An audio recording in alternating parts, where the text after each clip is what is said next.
దత్తాత్రేయ గారి వాయిస్ కూడా తీసుకుందాం. 10 ఏళ్లుగా ముఖ్యంగా మీరు గనక ప్రాజెక్టులపై ఫోకస్ పెట్టు ఉంటే గనక ఈ నీటి కేటాయింపులకు సంబంధించి మరింత గట్టిగా కూర్చొని ఉంటే ఇప్పుడు ఈ పరిస్థితి వచ్చేది కాదు. మీరు ఎప్పుడైతే అధికారం కోల్పోయిన తర్వాత ఈ నీళ్లపైన మళ్ళీ ఫోకస్ పెట్టి ఇది ఒక సెంటిమెంట్ రాజేస్తున్నారు అనేది ప్రభుత్వ వర్షన్. గుడ్ మార్నింగ్ జ్యోష్ణ గారు, మీకు హెచ్ఎంటీవీ ప్రేక్షకులకు ప్యానెల్ ఉన్నటువంటి మిత్రులకు.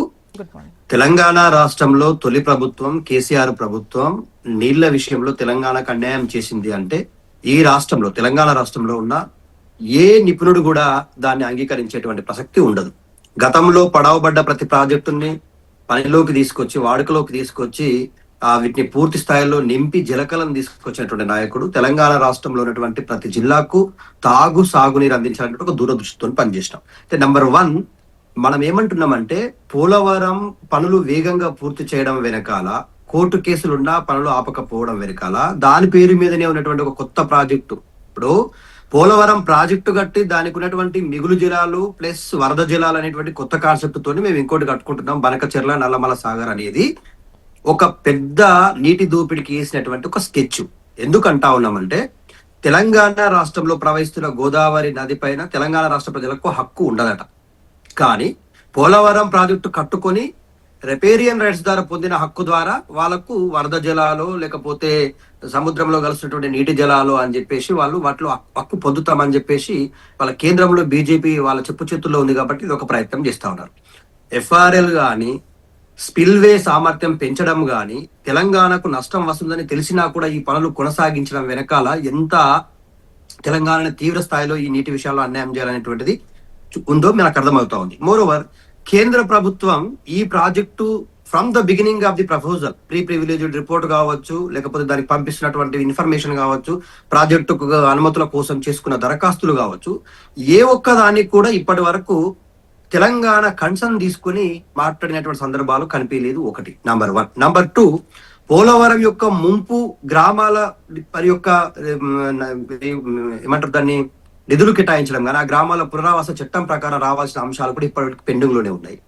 ప్లస్ ఇప్పుడు మనకున్నటువంటి ఏకైక భద్రాద్రి రాముడు టెంపుల్ తో పాటు కుసుమంచి కావచ్చు మిగతా చిన్న ఒక 4-5 గ్రామాలు ఆ ప్రాంతంలో ఉన్నటువంటివన్నీ కూడా జల సమాధి అయ్యేటువంటి అవకాశం ఉంది. 2 కేంద్రం కేవలం పక్షపాత ధోరణితోటి పూర్తి స్థాయిలో ఆంధ్రప్రదేశ్ చెప్పు చేతుల్లోకి వెళ్ళిపోయినట్టు. ఇప్పుడు మీరు చెప్పిన 3 ప్రపోజల్స్ ఉన్నాయి. ఈ 3 ప్రపోజల్స్ లో దేనికైనా కేంద్రం నుంచి కానీ ఆంధ్రప్రదేశ్ నుంచి కానీ కేంద్రం ఏదో చూచాయిగా మనల్ని అడుగుతా ఉంది కానీ రేవంత్ రెడ్డి గారి ప్రభుత్వం ఒకటి మంచికో చెడుకో ఒక ప్రయత్నం చేస్తా ఉంది. మాకు ఒక ఏది జడ్జిమెంట్ రాకుండా ట్రిబ్యునల్ అవార్డ్స్ అవ్వకుండా మీరు నీటి దోపిడీకి ఆదేచ్ఛగా కేంద్రానికి అనుమతులు ఇవ్వాలని కేంద్రం రాష్ట్రానికి మీన్స్ ఆంధ్రప్రదేశ్ కు అనుమతులు ఇవ్వాలనేటువంటి ఒక కుట్ర వెనకాల తెలంగాణని పూర్తి స్థాయిలో నీటి విషయంలో ఇది భవిష్యత్తుకు పెను ప్రమాదంగా మారే అవకాశం ఉంది. రోజా గారు మోరోవర్ జ్యోష్ణ గారు తెలంగాణ రాష్ట్రంలో గోదావరి నది కృష్ణా నదులు ఇవి అంతర్రాష్ట్ర నదులు. మనం పైన ఉన్నాం భౌగోళికంగా ఈ రాష్ట్రం నదులు మనమే ఇక చివరి మన తర్వాత ఆంధ్రప్రదేశ్ తర్వాత అవి సముద్రంలో కలిసేటువంటి అవకాశం ఉంది. సముద్రంలో కలిసేవాడు వరద జలాలు. దత్తాత్రేయ గారు అప్పుడు వాదనలకే ప్రస్తుత సర్కార్ మొగ్గు చూపుతుండడం కరెక్ట్ అడిగే కదా, స్టెప్ తీసుకోవడమే కదా. ఏ వాదనలకు మొగ్గు చూపుతుంది అంటే ఇప్పుడు 3 ఏవైతే గత విచారణలో 3 సూచనలు కోర్టు చేసినటువంటి క్రమంలో రిట్ పిటిషన్ కి అనుమతించండి అని చెప్పేసి వాదనలకే మొగ్గు చూపుతున్న అంటే కోర్టు ద్వారానే తేల్చుకునేందుకే కూడా ప్రభుత్వం మొగ్గు చూపడం కరెక్ట్ పాయింట్ అంటారుగా. మరి అట్లయితే ఒక నిమిషం నేనేమంటున్నా, first number 1 affix council meeting కి 2 ముఖ్యమంత్రులు కూర్చున్నారా? కూర్చోలేదు. సిడబ్ల్యూసి మీటింగ్ జరిగిందా? సెంట్రల్ వాటర్ కమిటీ మీటింగ్ జరిగిందా? జరగలేదు. ప్లస్ జలశక్తి శాఖ ఏదైనా ప్రత్యేకమైనటువంటి కమిటీ చేసిందా అంటే మొన్న తూతు మంత్రంగా అటు 4 ఇటు 4 మేము 4 అని చెప్పేసి ఒక కమిటీ చేసినట్టుగా వచ్చింది కానీ దాని పూర్తి స్థాయిలో గైడ్ లైన్స్ రాలేదు. నంబర్ 3. నంబర్ 4 ఇవాళ మనకు ఎక్కడ చూసినా కూడా గోదావరి నది జలాలను కృష్ణా నదితో అనుసంధానం చేసుకొని నల్లమల సాగర్ పేరు మీద దూసుకుపోతున్నాం అంటుంటే 2 నదులను ఇడారి చేసేటువంటి కుట్ర జరుగుతా ఉంటే మేము ఇప్పుడు ముఖ్యమంత్రి గారు కూర్చొని మీరు జూరాల కాడికి వెళ్ళి ఎందుకు పాలమూరు రంగారెడ్డి కట్టలేదు అనేటువంటి ఒక నాన్ సెన్స్ వాదన చేస్తా ఉన్నాడు. దాంట్లో ఎంత ఘోరమైనటువంటి అభిప్రాయం అంటే అది ఎందుకు చెప్తా ఉన్నామంటే శ్రీశైలంలో నీటి సామర్థ్యం 306 టీఎంసీలు 2 నదులను అనుసంధానం చేసి కట్టినటువంటి ప్రాజెక్టు అది తెలంగాణ రాష్ట్రం వాటా కోల్పోవడానికి అంగీకరించినట్టే అవుతుంది. జూరాల నుంచి మనం నీళ్లు తీసుకుంటామని ఒప్పుకుంటే మనం తుంగభద్ర నదిని వదిలేసినట్టే అవుతుంది కదా జ్యోష్ణ గారు. తుంగభద్ర నది నుంచి కూడా మనకు రావాల్సిన వాటా ఉంటుంది కదా. ప్రతి సంవత్సరం 400 నుంచి 500 టీఎంసీలు శ్రీశైలంలో కలిసి శ్రీశైలం నుంచి నాగర్ నుంచి ప్రకాశం బ్యారేజ్ నుంచి సముద్రంలో కలుస్తున్నాయి కదా. మరి ఆ వాటర్ మనకు రావాల్సిన వాటా కోల్పోయినట్టు అవుతుంది. మోర్ ఓవర్ ఎప్పటికీ దాంట్లో నీటి సామర్థ్యం, నిల్వ సామర్థ్యం ఉండేటువంటి ప్రాజెక్ట్ అది. జూరాల దాని సామర్థ్యం 11 టీఎంసీలు, ఎప్పుడు నిల్వ ఉండేది 7 టీఎంసీలు. అంటే ఇంత అవగాహన లేకుండా, ప్లస్ మోర్ ఓవర్ మనకు డిపిఆర్ రిటర్న్ వచ్చింది. 7 నెలల్లో డిపిఆర్ రిటర్న్ వచ్చింది. ఈయన ముఖ్యమంత్రి గారు అయిన తర్వాత 7 నెలలకు డిపిఆర్ రిటర్న్ వచ్చింది. అంటే ఏప్రిల్లో కూడా 2023 ఏప్రిల్లో కూడా డిపిఆర్ రిటర్న్ వచ్చింది. ఆ టైంలో కొన్ని అనుమతులు కావాలని వాళ్ళు కాల్ చేస్తే, అంటే రిటర్న్ పంపి ఇవి కావాలి అంటే మీరు అనుమతి తీసుకున్నారు.